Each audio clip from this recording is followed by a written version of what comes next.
About Jaden Sancho. So Jaden Sancho will miss the game against Burnley tomorrow night. Manchester United sources have confirmed this to the Manchester Evening News. He will not be available for the game tomorrow, and he hasn't turned up at Carrington this afternoon so far, which suggests he probably isn't going to turn up at Carrington today, but he will not be involved tomorrow. I can't say we're surprised by this. We've got a video coming out actually later on about Sancho and his future at Manchester United. Some people are starting to question that. I mean, personally, you know, my stance on this, but I think we can turn it around. But I'm also not naive enough to go, there could be a problem. Of course there could be a problem. There could be a problem there. There could be a big problem there. Maybe him and Ten Hag just aren't going to work out. You know, maybe he's not going to work out at Man United. I haven't got a magic wand and I can't say it's definitely going to work, but who knows? Who knows what's going to happen? But he's not at training today. He won't be playing tomorrow. I think that's a real issue, but we already know there's an issue. And again, I echo what many of us have said. We wish Jaden Sancho the best. Most of us do. I certainly do. I think a lot of you do. And we want him back playing for Manchester United. It's really sad because he didn't play before the World Cup. He didn't go to the World Cup. And you've got players who played against Fulham for Manchester United, who then went to the World Cup and played in the World Cup and then are back to play against Burnley tomorrow. And Sancho's not been available for any of that. That in itself, in a little concise sentence, is the issue. He wasn't available before, he didn't go to the World Cup, and he's not available after. And if you look at someone like Bruno, played against Fulham, went to the World Cup, and will probably play tomorrow, that just shows you the enormity of this issue with Jaden Sancho, that he's just not available for football games for Manchester United. And that in itself is is concerning.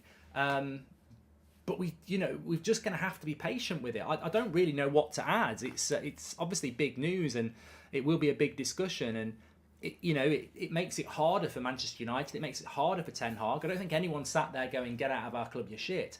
It's more about, we need you. When are you going to be back? But you can't force a player back that's not in the right fitness or mental state. So we just have to see how long it's going to be. And I think in some ways, it almost is better if we just go one day, oh, Sancho's back, and then we can talk about that. Because Lucy says Southgate's had a part to play in it as well.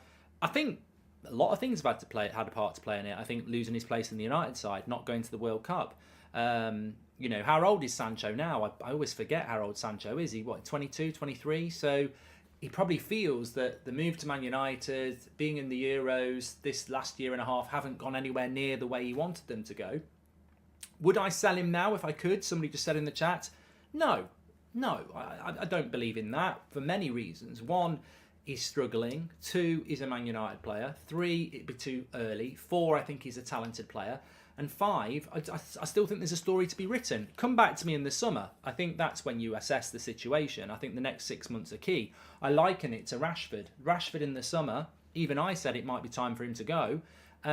Look at what he's done in the last 5 months. And look, Sancho and Rashford are tight. They get on. And they're at the same club. He's got the perfect sort of example there of what you can do under a new manager. So I think I agree with Dusan. He has got what it takes. He's a very different profile player. I think he's very different to Rashford, Garnacho, Elanga, Anthony. He's a very different, and Martial. He's a very different type of player, and that can be a good thing. So I want him back. I think he's got to work hard when he's back. There was issues with the way he was playing, but in relation to the mental health issues or the fitness issues, I can't comment on that. I don't know. But as Paranvia says, we're just going to have to be patient and hope that he is back really soon, because we do need him. And of course, even in the Burnley game, you've got Rashford, Martial, Anthony, Garnacho. That's it. We've got a front three and Garnacho. And Garnacho's a kid.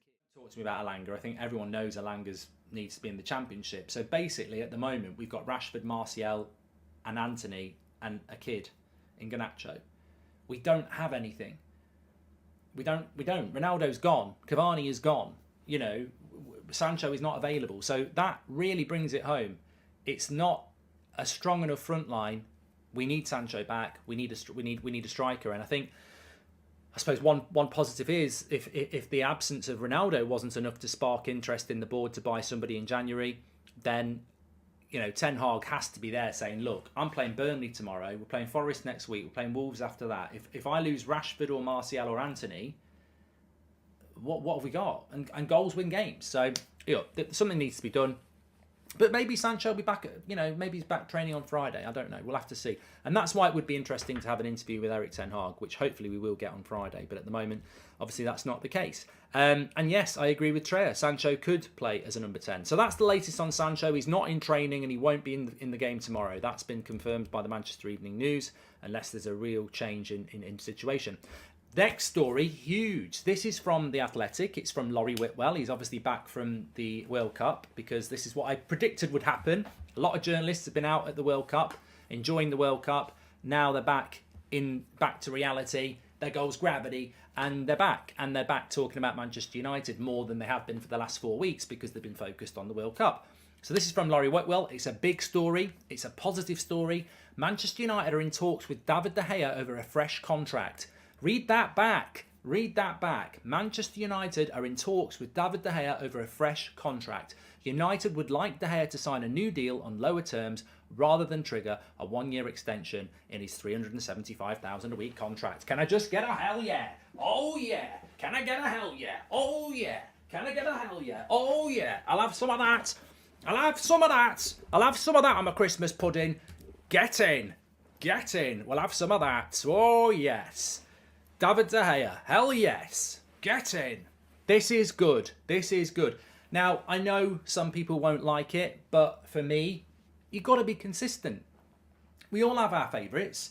David De Gea has always been one of my favourites, and I've seen such improvement with De Gea under Ten Hag that Solskjaer was unable to unlock. And I think that this is really good news, and it sort of counters that story we did on, was it Saturday night, where there was this story on Saturday night that De Gea wasn't, United were looking to not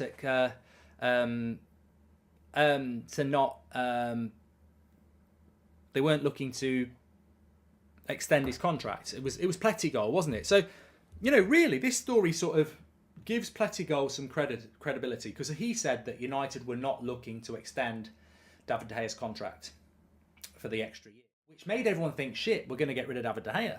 And then actually what has come to pass is that is not the case. They don't want to extend his contract because they want him to sign a new long-term contract.